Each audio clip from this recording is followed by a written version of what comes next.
In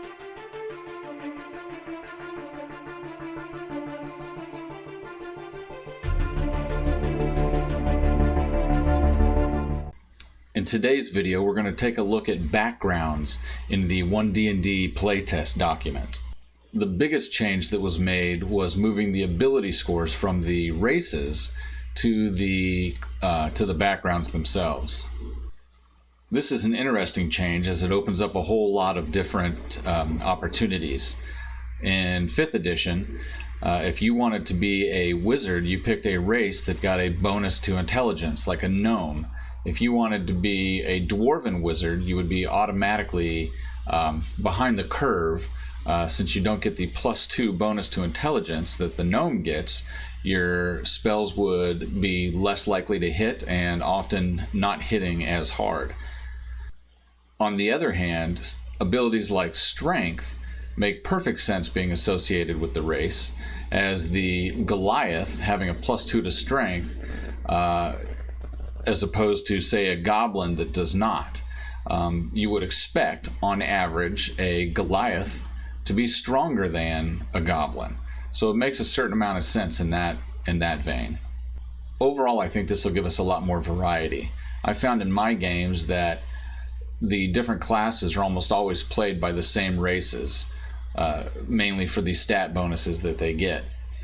Leave a comment down below if you have any other ideas on how we could use ability scores that might utilize the backgrounds, but also make a little bit of sense with the physical traits of certain races like strength and constitution.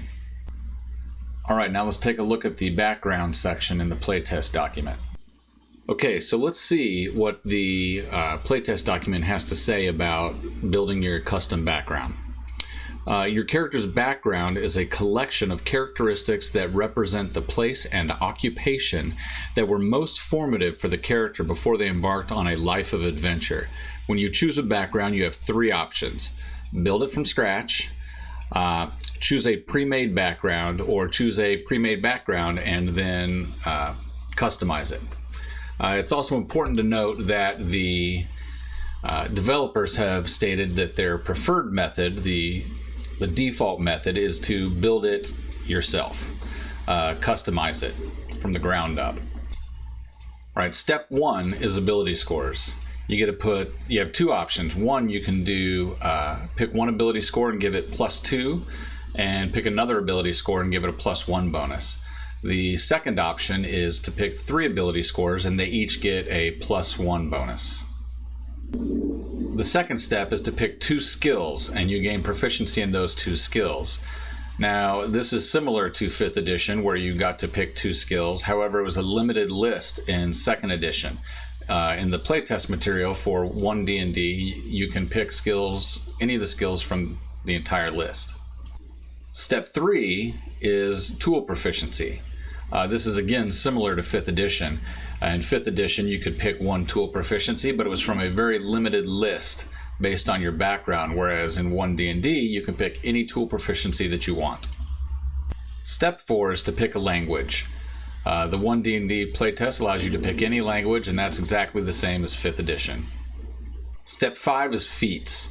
This is where we take a major change from 5th edition. In 5th edition, the only character that could start with a feat was if you picked variant human for your race. But by putting this as a feature for backgrounds, it allows anybody to have a first level feat. Now, one of the other differences is feats have been given levels. So while everybody gets a feat, they all start with just a first level feat. Step 6, the final step, is equipment. Every character gets 50 gold pieces with which to purchase equipment. And that's it. That's how easy it is to build a custom background. You simply go through the 6 steps and do each of them, and they're all fairly easy and straightforward. Now let's take a look at a couple of the pre-made backgrounds that were included with the playtest material and examine how they were put together. First, we have the cultist. The cultist, you scarcely recall what drove you into the service of the otherworldly being. Those memories were blotted out long ago by recurrent dreams of midnight gatherings round the obsidian pillar in the glade. By the light of each waning moon, the Hierophants instructed you on the being's creed and the rudiments of the arcane arts. When you come of age, you were ordered to blend in among the non-believers and await whatever mission the Great One has in store for you. So now we can take a look at each of the steps. For the cultist, the background was described, and so the ability scores they chose were a +2 to intelligence and a +1 to charisma. For their skill proficiencies, they chose arcana and religion, and you can see where that would fit in with the background. And the tool proficiency, they chose a disguise kit. This allows them to blend in. The language was abyssal. I'm assuming this is whatever that Great One, that's its language. And for a feat, they chose Magic Initiate. And then finally there at the bottom, you can see where they have purchased equipment, and whatever money they had left over is 19 gold. Now let's take a look at the Sage background that was included in the playtest material. You spent your formative years traveling between manors and monasteries, performing various odd jobs and services in exchange for access to libraries. You whiled away many a long evening with your nose buried in books and scrolls, learning the lore of the multiverse, even the rudiments of magic, and your mind only yearns for more. So, for this sage, they step 1 was the ability scores. They went with +2 to intelligence and +1 to wisdom, and that makes sense for somebody that spends their life traveling and studying. Their skill proficiencies were arcana and history, which is what they were studying. Their tool proficiency, they chose calligraphy, which follows with someone that's in their book all the time and writing notes and things of that nature. The language was Elvish. No real idea why they picked that one in particular, but they did. And then their feat was Magic Initiate, and you can see the equipment that they purchased there at the bottom. That all makes sense. Now we're going to take a look at just what you can do with these customized backgrounds and how you can step outside of what would be the expected background for a class. We're going to create another sage, but this one is going to be a fighter. Rowan was the youngest of 6 kids. There was never enough food or clothes or anything really. So at a young age, Rowan ran away from home. He stumbled upon a dwarven monastery that took him in and fed him in exchange for the odd job that none of the other sages had time to deal with. His days were filled with carrying books up and down from the archives to the library, copying texts to be sent to other monasteries, and on the rare occasion he even got to help out in the kitchen. When some rogue gnomes broke into the monastery to steal an ancient prophecy, Rowan fought them off with an antique sword he pulled off the wall and discovered his true calling. Now he makes his living as a sellsword. So that's Rowan's background. That's his backstory. So now we're going to use that and we're going to build a background for Rowan. First is ability scores. We're going to give Rowan a +2 in strength because he spent so much time carrying things up and down stairs and, just doing all the grunt work and physical labor for the dwarven scribes. We're also going to give him a +1 in dexterity for all of his work copying texts and things of that nature. Step 2 is skills. We're going to give Rowan proficiency in history and in religion, as that was the basis for all of the texts that he was copying for the dwarves and to be sent to other monasteries. Next is tools. We're going to give Rowan proficiency in cooking utensils for the time he spent in the kitchen. We could easily have also given him proficiency in calligrapher's tools, but we chose to go with cooking utensils. Step 4 is language, and Rowan is going to be proficient in Dwarven for obvious reasons since he was in a Dwarven monastery.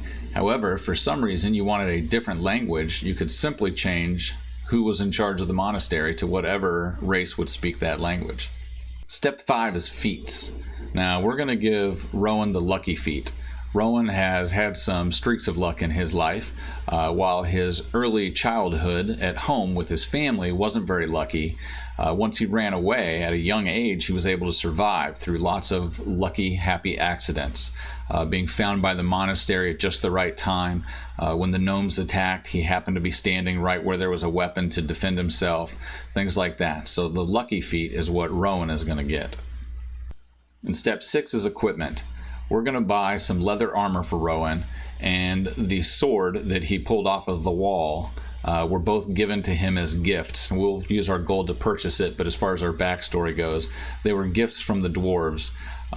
After that, we'll buy some cooking utensils and some common clothes and rations, backpack, a few pieces of adventuring gear, and everything that's left over will be gold. And there you have it. That's how you build a background. It's very simple. It's just selecting a few things in each step, and it allows you to be way more versatile than Backgrounds did in 5th edition. Overall, I think this will actually be a pretty good change, and I'm looking forward to being able to build a lot of characters using the backgrounds and the playtest document. Well, that's going to be it for this video, but check back often and subscribe to the channel, and that way when I come out with more videos, you'll be able to check those out.